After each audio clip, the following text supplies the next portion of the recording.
tous les héros se sont réunis aux funérailles de la femme de Elongated Man, Sue Dibney, pour lui rendre hommage. Mais rapidement, ils se sont séparés en équipes pour découvrir qui était responsable de sa mort. Hawkman, Adam, Green Arrow, Canary et Zatanna se sont regroupés comme au bon vieux temps, puis sont allés voir Ralph, qui leur dit qu'ils savent déjà tout ce qui a tué sa femme. C'est Dr. Light. Mais alors que le groupe se préparait, Hawkman cria contre le mur, révélant que Wally s'y cachait. Ensuite, Oliver expose à son tour Kyle, qui était aussi dissimulé. Quand on lui demande comment il a su, il répond qu'il bluffait. Wally voulait savoir quel secret ce groupe cachait, ce qui pousse Ralph à révéler qu'une nuit, après une grosse bataille, Dr. Light est revenu en cachette à la Watchtower, y a trouvé Sue Dibney et l'a violemment agressée. Même s'ils l'ont finalement arrêté, il jurait encore qu'il retrouverait Sue.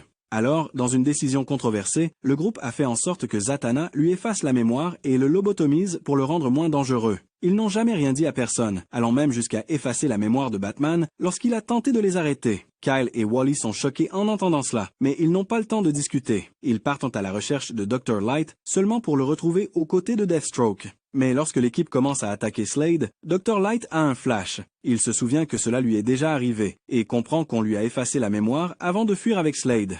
Clark arrive alors et demande pourquoi ils ont agi seuls. Wally lui répond par un mensonge. Mais la situation empire. D'autres proches des membres de la Ligue deviennent des cibles, comme l'ex-femme de Adam, Jane, retrouvée pendue à une corde jusqu'à ce qu'Adam la sauve. Peu à peu, ils retombent amoureux. Mais tout comme pour la mort de Sue, la Ligue ne trouve aucune trace du coupable. Même Dr. Midnight et Batman peinent à résoudre l'affaire. Alors que les équipes interrogent un à un les super-vilains, Lois Lane reçoit une lettre de menace, tout comme le père de Tim Drake. Mais lui reçoit aussi une arme pour se défendre. Peu après, Boomerang débarque, provoquant un affrontement où les deux meurent. Plus tard, alors qu'Adam couche avec son ex-femme après tout ce qu'ils ont vécu, Jean commet une erreur en lui parlant de la lettre que le père de Tim a reçue. Ce qui le choque, car comment pouvait-elle savoir cela? Il fait rapidement le lien avec ce que Batman et Midnight lui avaient dit au sujet des microtraces retrouvées dans le cerveau de Sue, et demande à Jen si elle a utilisé son costume pour rétrécir et tuer Sue. C'est là que Jean avoue avoir orchestré tout cela, mais selon elle, elle voulait seulement assommer Sue, afin que tous les héros s'inquiètent pour leurs épouses, y compris Adam, dans l'espoir de le reconquérir. Son plan était qu'on l'enferme à Arkham Asylum, laissant Adam, Elongated Man et toute la Ligue complètement bouleversés.